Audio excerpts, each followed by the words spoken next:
स्वागत है आप लोगों का एक बार फिर से बिहारी गुरुजी चैनल पर। आज हम लोग एसडीएम के पोस्ट के बारे में डिस्कस करेंगे। ये पोस्ट जो है एसडीएम का बिहार प्रशासनिक सेवा के अंतर्गत आता है, बीएएस बिहार में। राज्य सरकार ने इसे प्रीमियर सेवा का दर्जा दिया है। लेवल 9 में 5400 ग्रेड पे में यानी कि ग्रुप बी गजटेड में बहाली आपका होता है मूल कोटि में। और प्रखंड और अंचल में जो है पोस्टिंग इस सेवा के पदाधिकारियों का जो है नहीं होता है।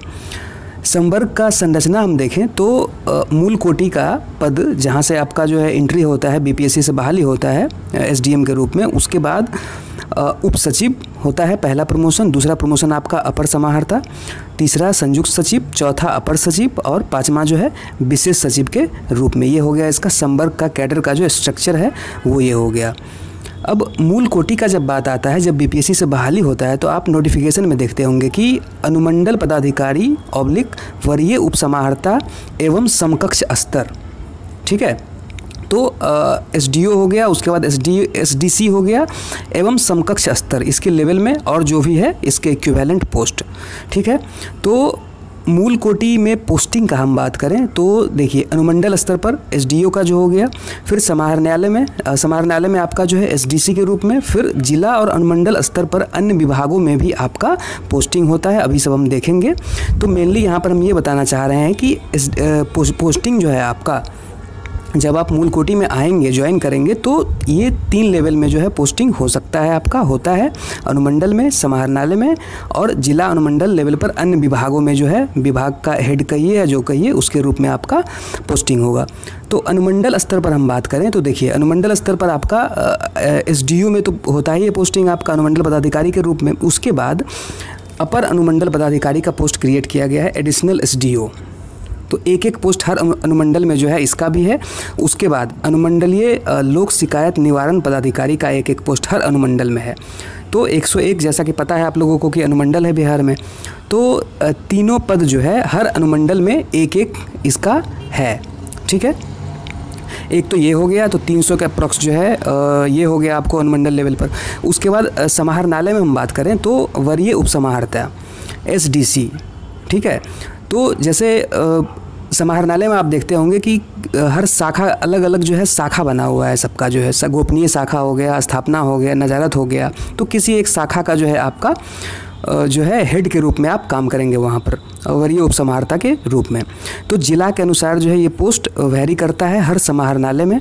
जैसे छोटा कोई ज़िला है तो वहाँ मिनिमम जो है जैसा कि देखने पर पता चला है कि मिनिमम जो है 3 पोस्ट हैं ही छोटा से छोटा ज़िला में, और मैक्सिमम 15 पोस्ट जो है एक समाहरणालय में आपको ये मिलेगा एसडीसी का। जैसे कि पटना का है, ये 15 पोस्ट जो है मैक्सिमम पटना ज़िला में आप देखेंगे तो वहाँ के समाहरणालय में 15 पोस्ट है एसडीसी का, ठीक है। तो ये तो समाहरणालय में पोस्टिंग का आपका हो गया। उसके बाद समाहरणालय में जो एसडीसी है इसको कार्यपालक दंडाधिकारी का पावर दिया गया है, एग्जीक्यूटिव मजिस्ट्रेट का, ठीक है। ये लेटर आप देख लीजिए, सामान्य प्रशासन विभाग का है, और जो है ये 4/4/2014 का लेटर है, जिसमें दिया गया है कि उप समाहर्ता के पद पर स्थापित पदाधिकारियों को भारतीय दंड प्रक्रिया संहिता 1973 इतना अंतर्गत संबंधित जिला क्षेत्र के लिए कार्यपालक दंडाधिकारी की शक्तियां प्रदत्त की जाती है। साथ ही उन्हें संबंधित जिला में दंड प्रक्रिया संहिता 1973 एक्ट इतना धारा 144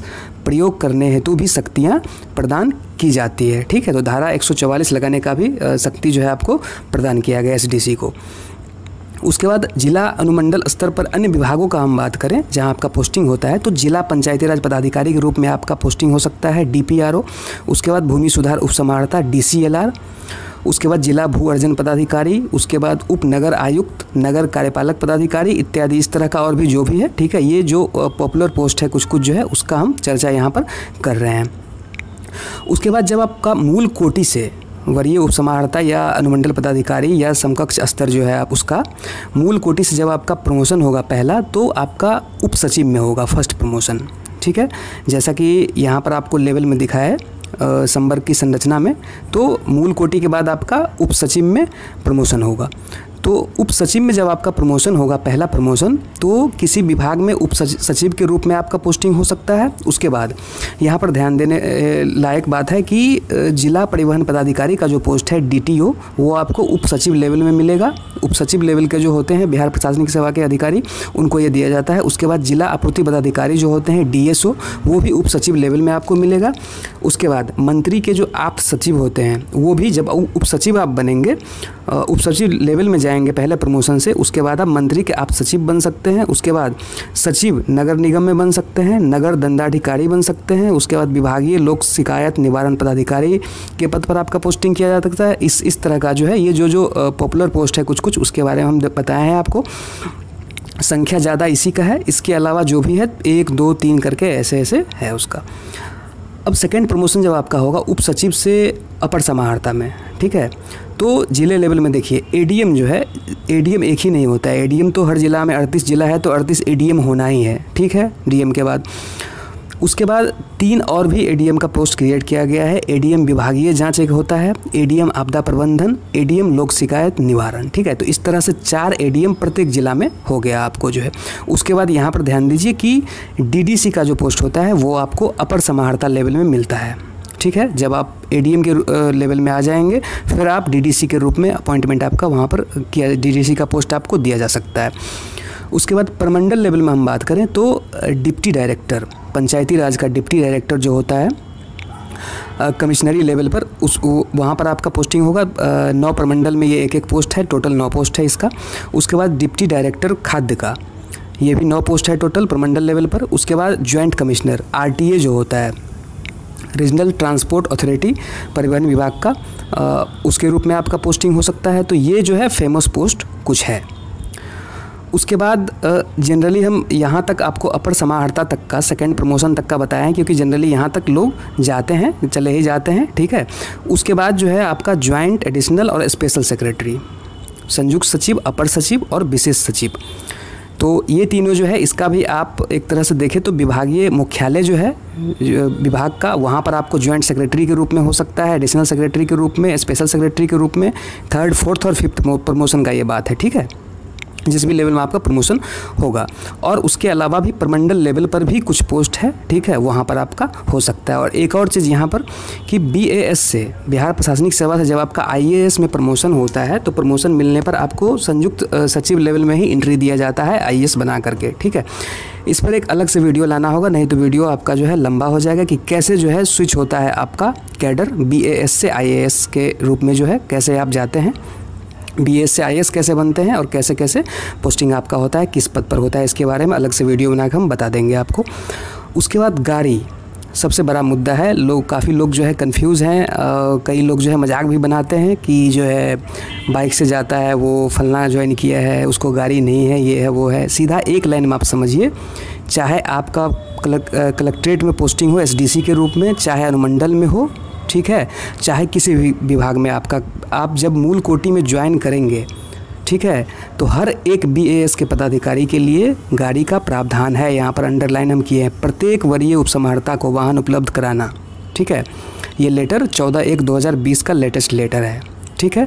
अब होता क्या है कि कहीं पर मान लीजिए भाड़ा पर गाड़ी उपलब्ध होना है तो कहीं लेट से हो रहा है, कहीं दिक्कत आ रहा है या जो भी है, और जिस विभाग में आपका पोस्टिंग हुआ है वहाँ पर यदि गाड़ी है तो वो आप यूज़ करेंगे। जैसे मान लीजिए जिला पंचायती राज पदाधिकारी का हो गया, ठीक है। बाकी ऐसा भी हो सकता है कि प्रशासन के आप आदमी है तो जिला में जैसे गाड़ी है, उपलब्ध है ऑलरेडी, तो उसी का आप यूज़ कर सकते हैं। लेकिन हर एक BAS के पदाधिकारी, ये मैटर नहीं करता है कि आपका पोस्टिंग कहाँ हो रहा है, ठीक है। आप ज्वाइन करेंगे तो गाड़ी का प्रावधान है, चाहे जिस भी रूप में आपका पोस्टिंग हो SDM का, ठीक है। ये चीज़ पर आप जो है क्लियर हो लीजिए।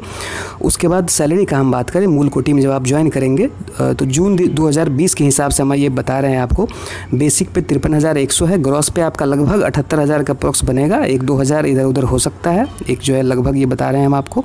डिडक्शन 15,000 होकर के NPS वगैरह का आपका इन हैंड सैलरी जो है लगभग 63,000, 65,000 जो भी है, 1-2 हज़ार इधर उधर होकर के इसी के अप्रॉक्स जो है आपका सैलरी खाते में आएगा। वीडियो यदि अच्छा लगा है तो लाइक ज़रूर कर दीजिएगा और सब्सक्राइब कर लीजिएगा चैनल को, ताकि इसी तरह का वीडियो और भी आगे आपको जो है मिलता रहे। मिलते हैं फिर एक नए वीडियो में नए इन्फॉर्मेशन के साथ। Thank you.